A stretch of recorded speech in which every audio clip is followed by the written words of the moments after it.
The old cargo ship Dreadnought drifted through the darkness of space, its metal hull showing years of patches and repairs.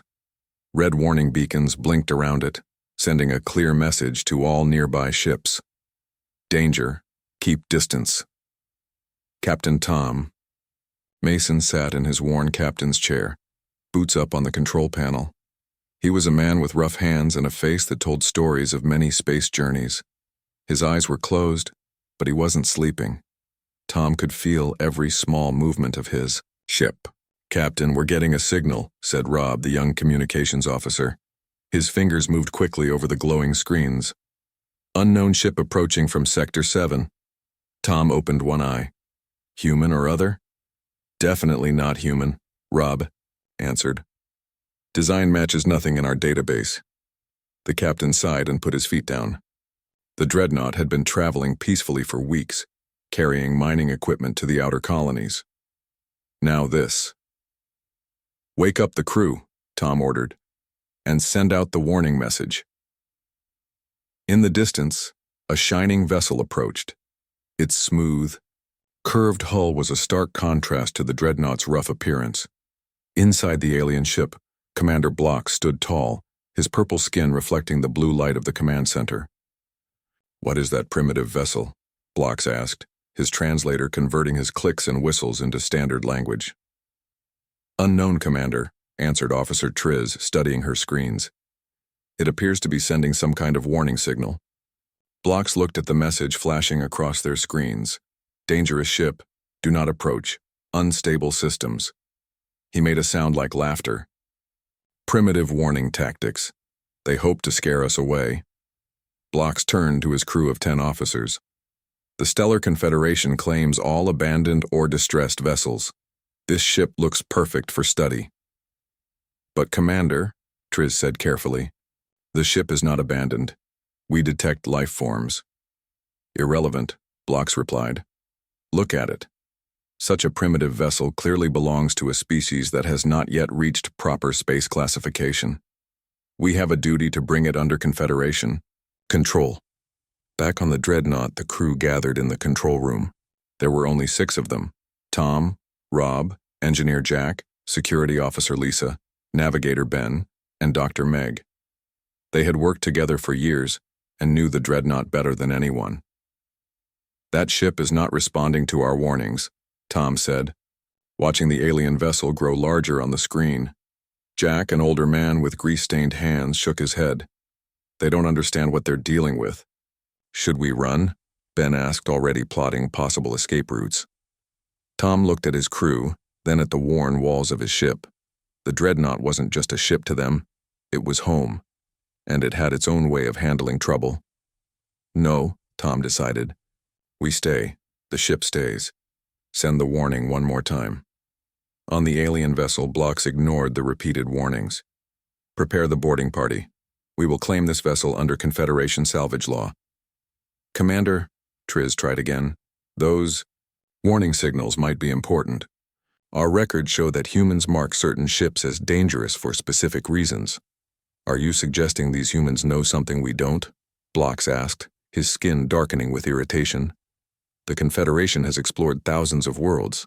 We have encountered hundreds of species. What could these humans possibly know that would concern us?" Triz looked down at her screens. "I'm just suggesting caution, Commander. Your concern is noted," Block said dismissively. "Now prepare the boarding team." The alien ship moved closer, extending a docking tube toward the Dreadnought. Tom and his crew watched on their screens. "They're really going to do it," Lisa said, checking her weapon. "Should I prepare for defense?" Tom raised his hand. "Not yet. Let's see what they want first." Jack looked up from his engineering panel. "Tom, the ship is getting restless." Everyone on the crew knew what that meant. The Dreadnought wasn't like other ships. Years of repairs with experimental technology had given it certain quirks. Some systems acted almost with a mind of their own. "Easy, old girl," Tom whispered, patting the control panel. "Let's not overreact." The boarding tube connected with a loud clang. Moments later, 5 alien figures in sleek spacesuits entered the dreadnought's main airlock.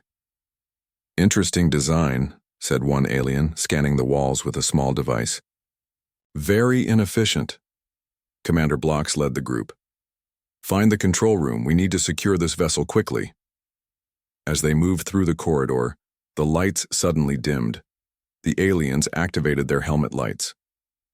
"Poor maintenance," Blocks commented. "Pitiful." The boarding party reached a junction where the corridor split in 3 directions. "Strange layout," one alien noted. "No logical design." Blocks checked his scanner. "Life forms are this way," he said, pointing to the left corridor. The aliens moved forward, but after walking for several minutes, they found themselves back at the same junction. "Impossible," Blocks said, checking his scanner again. "We should have reached the control room." "Commander," one alien said nervously, "the corridor we just came through, and it's different now." They turned to see that the corridor behind them had indeed changed. The walls looked different, and the doors were in new positions. Some kind of holographic trickery, Blocks decided. These humans are more clever than they appear. Meanwhile, in the control room, Tom's crew watched the confused aliens on their screens. "The ship doesn't like visitors," Jack said with a small smile. "Should we talk to them?" Rob asked. "Explain the situation?" Tom considered this. "Open a channel." The aliens jumped when Tom's voice came through their helmet speakers. "This is Captain Tom Mason of the cargo vessel Dreadnought. You are aboard a dangerous ship without permission. I suggest you return to your vessel immediately." Blocks's pride wouldn't allow retreat. "This is Commander Blocks of the Stellar Confederation. Your primitive vessel falls under our salvage jurisdiction. Surrender your control room." Tom sighed. "That's not how this works, Commander. The Dreadnought is classified as dangerous for a reason. It's not just a name." As if to prove his point, the gravity in the corridor suddenly reversed. The alien boarding party floated upward, crashing into the ceiling. "What is happening?" Blocks demanded, trying to activate his magnetic boots. "The ship happens," Tom replied simply. "Last warning, leave now." The gravity returned to normal, dropping the aliens roughly to the floor. Blocks got to his feet. His pride hurt worse than his body. "This is not over," he promised. "The Confederation will have this vessel." "Your choice," Tom said as the communication ended. The aliens retreated to their ship, their neat appearance now disheveled. As they disconnected the boarding tube, Blocks stared at the crude human vessel. "Mark my words," he said to his crew. "That ship will be ours. No primitive humans can resist the might of the Stellar Confederation." Little did he know, it wasn't just the humans he needed to worry about. The Dreadnought itself had already decided it didn't like these new visitors, and the Dreadnought always got its way. Commander Blocks stood before the large screen, his purple skin now a deep shade of anger. 3 high-ranking Confederation officials looked back at him from the screen, their expressions serious. "You retreated from a primitive vessel?" asked the center official, Admiral Vril. He was older than Blocks, with gray skin and cold eyes. "It was a tactical withdrawal," Blocks explained. "The human ship has unusual defenses. I need more resources to secure it properly." Admiral Vril looked at the images of the Dreadnought. This rusted bucket? What possible value could it have? "The humans have technology that can alter the physical structure of the ship," Blocks said, "and they've classified it as dangerous in their system." This caught Vril's attention. "Dangerous? Interesting. Perhaps there is something valuable aboard after all." He turned to his colleagues. "I will handle this personally. Commander Blocks, hold your position until my fleet arrives." As the communication ended, Blocks smiled. Soon the primitive humans would learn the true power of the Stellar Confederation. On Earth, in the United Space Command headquarters, General Ward looked at the report from the Dreadnought with growing concern. "The Dreadnought encountered aliens?" she asked the young officer before her. "Yes, General. Captain Mason reports they tried to board under some kind of salvage claim." The general sighed. Of all the ships they could have picked, they chose a Class D dangerous vessel. She shook her head. "We need to establish communication with these Aliens immediately. Explain our classification system before this gets worse. We're trying, General, but they're not responding to standard diplomatic channels. General Ward stood and walked to the large window overlooking the busy spaceport. Then send the message directly to Captain Mason. He needs to explain to these aliens exactly what they're dealing with. Back on the dreadnought, Tom gathered his crew around the small dining table. Jack was tinkering with a small device as he listened. "We've got a message from Command," Tom said. "The aliens that tried to board us are from something called the Stellar Confederation. Apparently they're a big deal out here." "And they want our ship?" asked Lisa, cleaning her weapon. "They think dangerous means armed and valuable," Tom explained. "They don't understand our system." Engineer Jack looked up from his device. "Did you tell them about the ship's personality?" "I tried," Tom said. "They didn't listen." The dreadnought's personality was well known among human space travelers. Years ago, the ship had been part of an experimental program using adaptive systems. Most ships in the program were decommissioned when they began to show signs of unpredictable behavior. But the dreadnought had been different. Its quirks were manageable with the right crew. "Command wants us to try explaining the dangerous ship classification again," Tom continued. "Make them understand why they should keep their distance." Rob, who was monitoring communications, suddenly straightened in his chair. "Captain, multiple ships just appeared on long-range scanners. Big ones." Tom moved quickly to the control room, the others following. On the main screen, they could see 5 large alien vessels approaching. "Well," Tom said quietly, "looks like they brought friends." Admiral Vril stood proudly on the bridge of his flagship, the Conqueror. 4 battle cruisers followed behind, forming an impressive fleet. "Commander Blocks, report," Vril ordered as his ship approached the dreadnought. Blocks appeared on screen. "Admiral, the human vessel remains in position. They have made no attempt to flee." "Of course not," Vril said with confidence. "They know resistance is pointless." Officer Triz spoke up from her station. "Admiral, we're receiving a message from the human ship." "Put it through," Vril ordered, curious what the humans would say. Tom's face appeared on the screen. He looked calm despite the 5 warships facing his small cargo vessel. "This is Captain Tom Mason of the Dreadnought. I need to explain something important about our ship." Vril smiled coldly. "This is Admiral Vril of the Stellar Confederation. You will surrender your vessel for inspection." Tom shook his head. "Admiral, you're not understanding. The Dreadnought is classified as a dangerous ship. This isn't a threat. It's a warning for your safety." "A touching concern," Vril said, "but unnecessary. Your primitive warnings do not frighten us." "It's not about fear," Tom tried again. "In human space, ships are classified based on their stability. Class A ships are normal. Class B have minor quirks. Class C need special handling. Class D ships like the Dreadnought have developed, let's call them, unique properties." Vril's patience was wearing thin. "Enough stalling.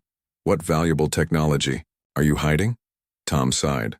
"We're not hiding technology. The ship itself is the issue. It's semi-sentient and highly unpredictable. Even to us." This made Vril pause. "You claim your vessel is alive?" "Not exactly alive," Tom explained. "But not entirely mechanical either. The Dreadnought has developed its own patterns and behaviors over time. It reacts to threats in ways we can't always predict." Vril looked at his officers, who seemed uncertain. Then he laughed. "A clever story, human, but the Confederation has encountered many species with many excuses." He turned to his tactical officer.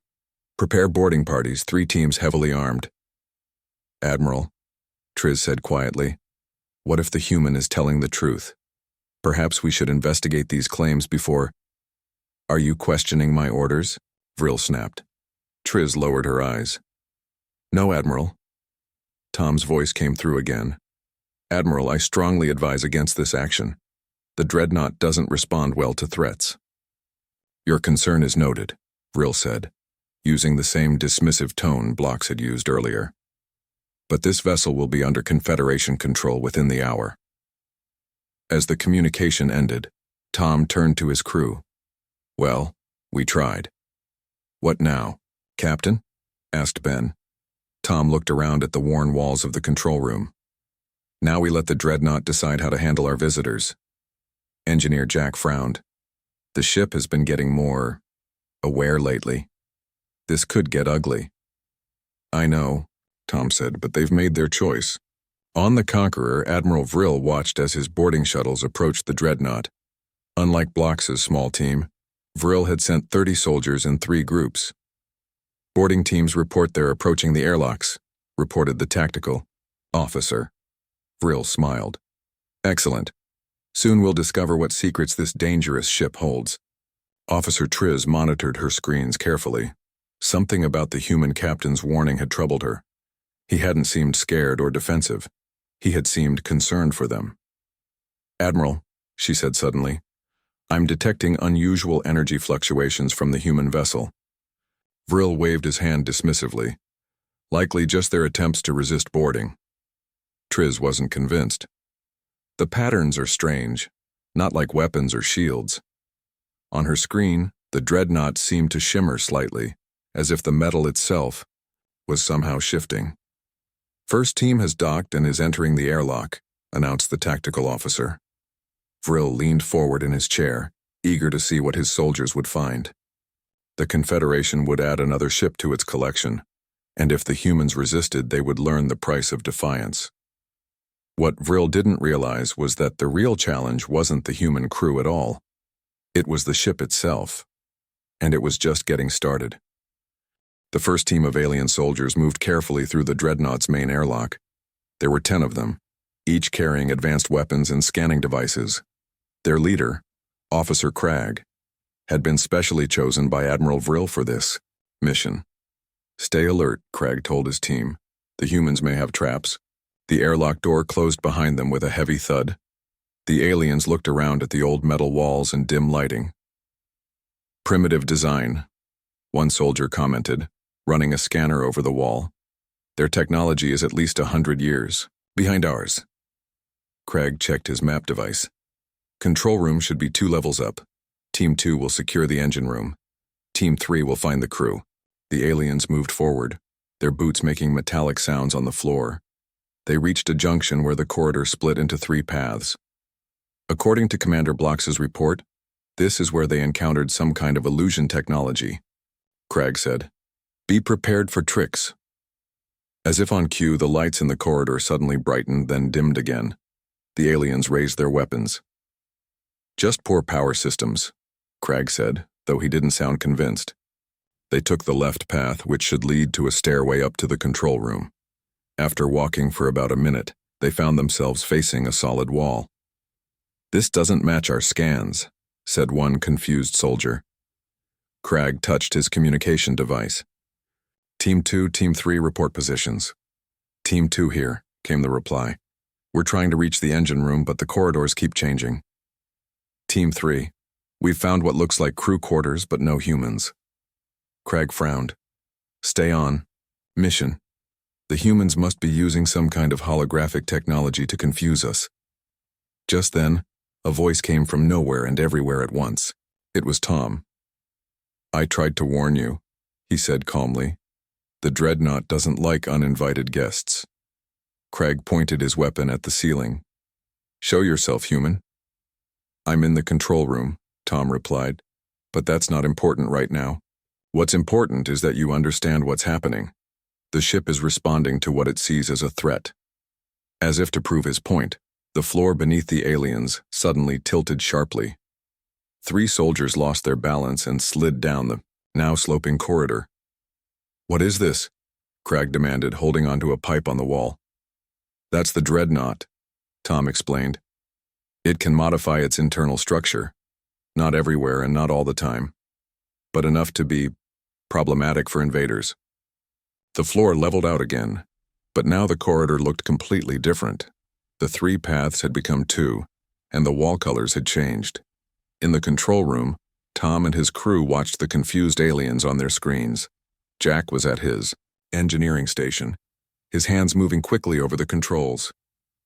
"The ship's getting creative," Jack said with a hint of worry. "I've never seen it change configurations this fast before." "Can you control it?" Tom asked. Jack shook his head. "You know I can't. Not when it's like this.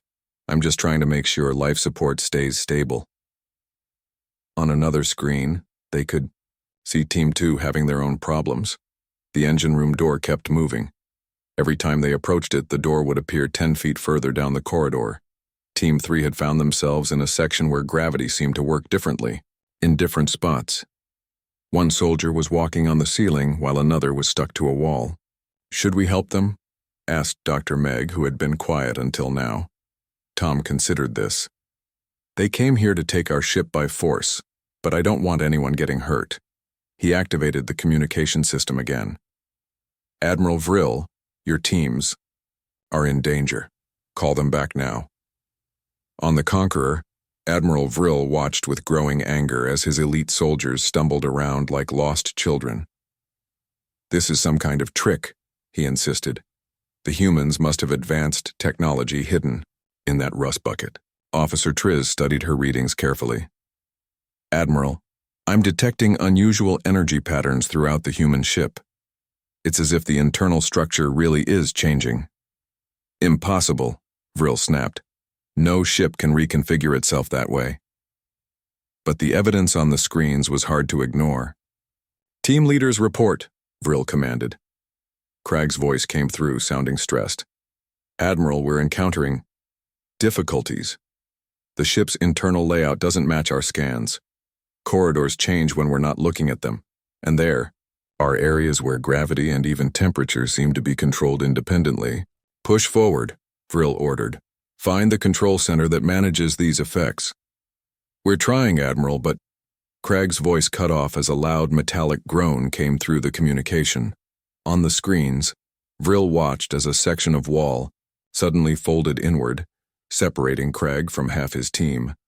At the same time, Team 2 reported that they were now somehow back at the airlock they had entered through, despite walking away from it for 20 minutes.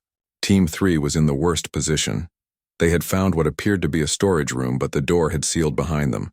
Now the room was slowly filling with a thick fog. "It's not toxic," reported Team 3's leader. "Just some kind of mist, but we can't see anything." Back on the dreadnought, Engineer Jack looked concerned as he studied his monitors. "Tom," he said quietly, "the ship is starting to access systems it's never touched before. It's activating the old experimental drive." This was serious news. The dreadnought had been fitted with an experimental faster-than-light drive years ago. The drive had never worked properly, which was one reason the ship had been classified as dangerous. "Can you shut it down?" Tom asked. "I'm trying," Jack replied, his fingers flying over the controls. "But you know how it is. When the ship decides to do something—" Tom nodded grimly. The dreadnought had its own ways of handling things. That's why they needed a special crew, people who understood the ship's quirks and could work with them, rather than against them. "What will the drive do?" asked Lisa. Jack shook his head. "Hard to say. It never worked right. It could just make a lot of noise and light, or it could try to jump." "Jump where?" Rob asked nervously.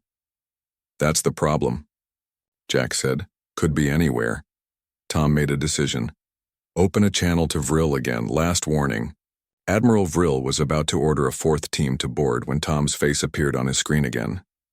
"Admiral, you need to withdraw your people now," Tom said urgently. "The ship is activating its experimental drive." "More tricks?" Vril asked, though his confidence was wavering. "No tricks," Tom insisted. "The dreadnought has an unstable FTL drive. That's part of why it's classified as dangerous. When it activates, we don't know exactly what will happen." As if on cue, Officer Triz called out, "Admiral, energy readings from the human ship are off the charts. Something is powering up in their engine section." Vril hesitated. His teams were making no progress, and now this new development. "If that drive activates," Tom continued, "it could drag your ship with it. The dreadnought creates unusual space distortions when the drive runs." For the first time, Vril felt a flicker of doubt. What if the humans were telling the truth? What if this ship really was dangerous not because of weapons but because it was unpredictable? Outside, the dreadnought began to glow with a strange blue light. The light pulsed slowly at first, then faster. "Admiral," Triz said urgently, "whatever is happening on that ship is affecting local space. Our sensors show distortions forming." Vril made his decision. "Recall all boarding teams immediately. Prepare to move our ships to a safe distance." As the alien soldiers hurriedly retreated to their shuttles, the dreadnought's glow intensified. The experimental drive was waking, up after years of dormancy, and nobody, not even its crew, knew exactly what would happen next. The blue glow around the dreadnought grew brighter. Admiral Vril's fleet had moved back to what they hoped was a safe distance. The last boarding team had barely escaped before the strange energy field expanded. "What is happening to that ship?" Vril demanded, watching the screens from the safety of his command chair. Officer Triz studied her readings with growing concern. "The energy signature doesn't match anything in our database. It's creating some kind of bubble in space around itself." Vril's fleet watched as the dreadnought pulsed with energy. Then, just as suddenly as it started, the glow faded. The ship returned to its normal worn appearance. "Is it over?" Vril asked cautiously. Before Triz could answer, a new ship appeared near the dreadnought. This vessel was sleek and clearly of advanced design, though smaller than Vril's warships. It moved smoothly into position between the dreadnought and the alien fleet. "Admiral," Triz reported, "we're receiving a transmission from the new vessel." "Put it through," Vril ordered. A human face appeared on screen. The woman was older, with short gray hair and a formal uniform decorated with symbols of rank. "This is Diplomat Trill of the United Earth Space Command," she said in a calm voice. "I understand there has been a misunderstanding regarding one of our vessels." Vril straightened in his chair. "This is Admiral Vril of the Stellar Confederation. That vessel falls under our salvage rights." Trill smiled patiently. "Admiral, no human ship falls under Confederation salvage rights. We are not part of your Confederation, and we have our own laws regarding ship classifications and ownership." "The ship was demonstrating hostile actions," Vril insisted. "The ship was defending itself," Trill corrected. "As it was designed to do. I believe Captain Mason attempted to warn you about the nature of dangerous class vessels." Vril said nothing, his pride still stinging from the failed boarding attempts. Trill continued. "I propose a meeting to discuss this situation properly. Perhaps you would join me aboard the dreadnought itself. It would help you understand what you're dealing with." "You expect me to board that unpredictable vessel?" Vril asked in disbelief. "It's perfectly safe when approached correctly," Trill assured him. "I will accompany you personally." After a moment of consideration, Vril nodded. "Very well. But I will bring guards." "One guard only," Trill countered. "Too many unfamiliar presences can upset the ship." Vril didn't like being dictated terms, but his curiosity about the strange vessel outweighed his pride. "Agreed." An hour later, Diplomat Trill escorted Vril and one guard onto the dreadnought. Tom met them at the airlock. "Captain Mason," Trill greeted him warmly. "Thank you for hosting this meeting." Tom nodded. "The ship has settled down. It should be fine now." Vril looked around suspiciously. The corridor looked ordinary, old and worn, but not threatening. "Your ship no longer changes its structure? It does what it needs to do when it needs to do it," Tom explained. "Right now it doesn't feel threatened." They walked to a small meeting room where the rest of the dreadnought's crew waited. Engineer Jack was still checking readings on a portable device. "Is the drive stable?" Tom asked him quietly. Jack nodded. "For now. It didn't fully activate, just powered up enough to send out a distress signal." He glanced at Vril. "The ship knew we needed help." Vril overheard this. "You speak as if this vessel is alive." "Not alive exactly," Jack said, "but not entirely mechanical either." Trill gestured for everyone to sit at the table. "Admiral, Let me explain our ship classification system. It may help you understand why your approach was problematic. She activated a small projector that displayed a simple chart. Humans classify our ships into categories based on predictability and stability. Class A ships are standard vessels that operate exactly as designed. Class B ships have minor quirks but follow standard protocols. Class C ships require specialized crews due to more significant anomalies. She pointed to the chart. Class D ships like the Dreadnought are what we call dangerous, not because they're weapons but because they're unpredictable even to their crews. Vril frowned. Why would anyone use such unreliable vessels? Because they have unique capabilities, Tom explained. The Dreadnought can adapt to situations in ways no standard ship can. It develops solutions we wouldn't think of. Jack added, Years ago, this ship was part of an experiment using adaptive systems. Most ships from that program were decommissioned when they started showing signs of independent behavior. But a few, like the Dreadnought, proved valuable despite their quirks.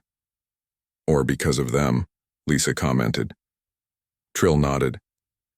Instead of fighting against these anomalies, we learned to work with them. Special crews who understand how to collaborate with their vessels. Collaborate with a machine? Vril found the concept strange. Think of it as working with a very unusual partner, Tom suggested. The Dreadnought has its own ways of doing things. We don't always understand why it makes certain choices, but we've learned to trust its instincts. Engineer Jack opened a panel in the wall, showing Vril the strange mixture of standard and experimental technology inside. See these connections here? We didn't design them this way. The ship modified itself over time, finding more efficient pathways. Vril leaned closer, his scientific curiosity overcoming his skepticism. Fascinating. Self-modifying systems. But dangerous. Exactly why we marked them as such, Trill said. The warning beacons around the Dreadnought weren't there to protect the ship. They were there to protect anyone who might approach it. Tom looked directly at Vril. When you ignored those warnings and tried to take the ship by force, it responded the way it's learned to respond to threats. It defended itself. And its crew, added Lisa. Vril was beginning to understand. These dangerous ships. How many do humans have? Not many, Trill answered. Perhaps 50 throughout human space, each one unique, each with its own peculiarities. We give them wide berth, follow strict protocols when interacting with them, and rely on specialized crews like Captain Mason's to manage them. The lights in the room flickered briefly, as if the ship was responding to being discussed. It's listening to us right now, isn't it? Vril asked quietly. Tom nodded. In its way, yes. The Dreadnought is always aware. For the first time, Vril looked around the old ship with something approaching respect rather than disdain. I have underestimated both your species and your technology, it seems. A common mistake, Trill said with a small smile. Many assume that because our ships don't all have sleek designs and perfect systems, they must be primitive. The truth, Tom added, is that some ships like the Dreadnought are advanced in ways that aren't immediately obvious. They've evolved beyond their original programming. Before Vril could respond, his communication device activated. Commander Blox's voice came through, sounding urgent. Admiral, we've detected multiple human vessels entering the system. At least 20 ships, including what appear to be warships. Vril looked at Trill sharply. You called for reinforcements? Not reinforcements, Trill corrected calmly. The Dreadnought's distress signal automatically alerted our defense fleet. Standard protocol for dangerous class vessels in potential conflict situations. Tom stood up. We should check on this. As they moved quickly to the control room, Vril began to understand the true meaning of the warning he had ignored. Dangerous ships are not safe. Not because they would attack, but because they were unpredictable, adaptive, and connected to a civilization that understood and protected them. And he had just provoked both the ship and its civilization by trying to claim what wasn't his to take. The control room of the Dreadnought buzzed with activity. Tom and his crew monitored screens showing both the approaching human fleet and the nervous Confederation ships. Admiral Vril stood beside Diplomat Trill, watching it all with growing concern. 23 human vessels detected, reported Rob from his communications station. Captain Green of the Guardian is requesting an update on our situation. Tom opened a channel. Guardian, this is Dreadnought. We have a diplomatic situation under control. Please maintain distance but stay alert. On the main screen, they could see the human fleet taking up defensive positions. The ships were a mix of designs, some sleek and new, others as weathered as the Dreadnought, but all moved with practiced precision. Your response fleet arrived quickly, Vril noted. Dangerous ships get priority, Trill explained. When one sends a distress signal, we respond immediately and in force. Vril's communication device activated again. Admiral, came Commander Blox's voice. The human fleet has our vessels surrounded. Should we prepare for combat? Before Vril could answer, another voice cut in, deep and authoritative. This is Fleet Commander Davis of the Earth Space Command. Confederation vessels, power down your weapon systems immediately. Any hostile action will be met with appropriate response. Vril looked at Trill. Your ships are threatening mine. Your ships tried to forcibly board one of ours, Trill reminded him calmly. But we're not looking for conflict. We're looking for understanding. Tom turned from his control panel. Admiral, you have a choice to make. This can end peacefully with new knowledge shared, or it can escalate into something neither side wants. The ship's lights dimmed slightly, then brightened again. Engineer Jack looked up from his station. The ship's processing something, he said quietly to Tom. Power fluctuations in the main systems. Tom nodded. The Dreadnought was paying attention to the conversation in its own way. Vril considered his options. His pride urged him to stand firm to show the strength of the Confederation, but his intellect told him that would be a mistake. These humans and their strange ships were not what he had assumed. What do you propose? He finally asked Trill. Formal recognition of human ship classifications by the Confederation, she replied promptly, especially regarding dangerous class vessels, and an agreement to respect our warning beacons in the future. And in return, we share information about our ship classification system, knowledge that could benefit both our peoples. Vril nodded slowly. I will need to consult with Confederation leadership. Of course, Trill agreed. In the meantime, I suggest you recall Commander Blox and move your fleet to a respectful distance. As Vril began giving orders to his fleet, Tom felt a strange vibration through the floor. The control panels flickered and several displays changed without anyone touching them. Jack, Tom said with concern, what's the ship doing? The engineer studied his readings with growing alarm. It's activating systems all over the vessel, power levels rising. He looked up. I think it's still feeling threatened. Trill noticed their concern. Is something wrong? The Dreadnought doesn't seem convinced the danger is over, Tom explained. It's still in defense mode. Vril overheard this, but I've agreed to withdraw. The ship doesn't understand words, Jack said. It understands actions. Suddenly, all the screens in the control room changed.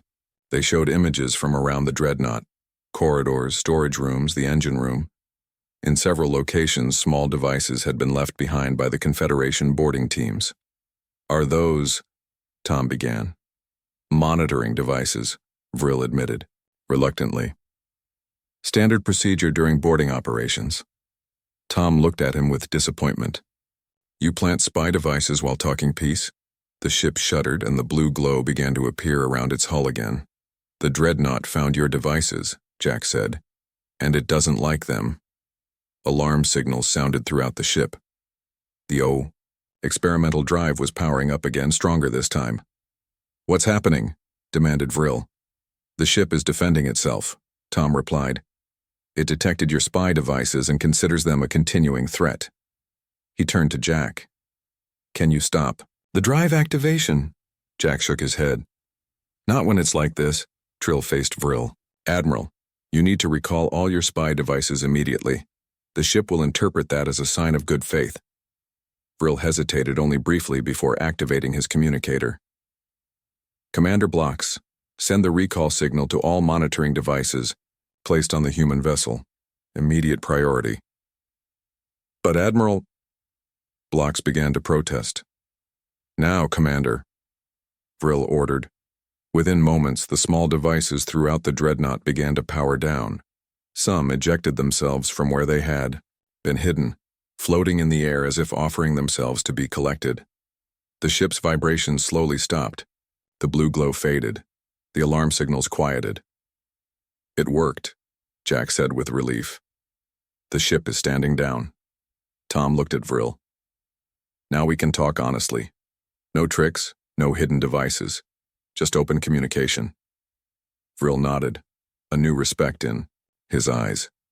I begin to understand why you classify these vessels as you do. They are indeed unpredictable, but valuable allies when treated with respect, Trill added. 3 days later, Tom stood with his crew in the dreadnought's cargo bay. The diplomatic meetings had gone well. Representatives from both the human government and the Stellar Confederation had worked out preliminary agreements for future interactions. Diplomat Trill approached them, holding an official-looking document. It's done, she announced. The Confederation has formally recognized our ship classification system.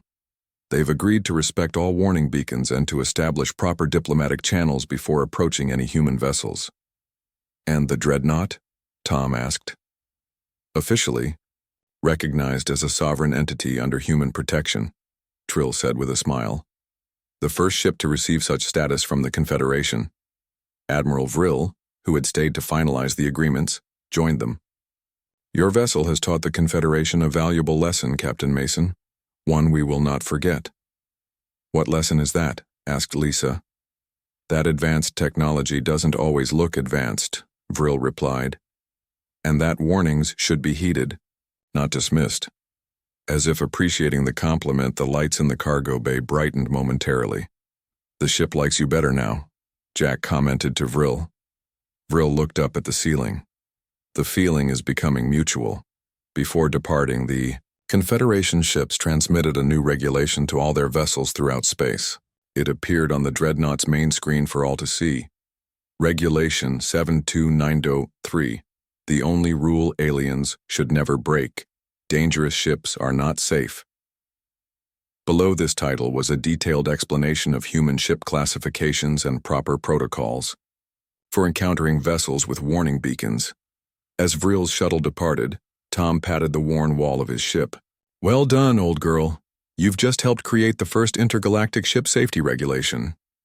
The dreadnought hummed softly in response, its system settling into normal patterns. Until the next time someone ignored its warnings.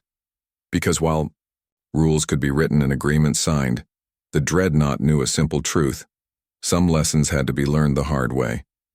And it would always be ready to teach those lessons to anyone who didn't respect the most important rule in space. Dangerous. Ships are not safe.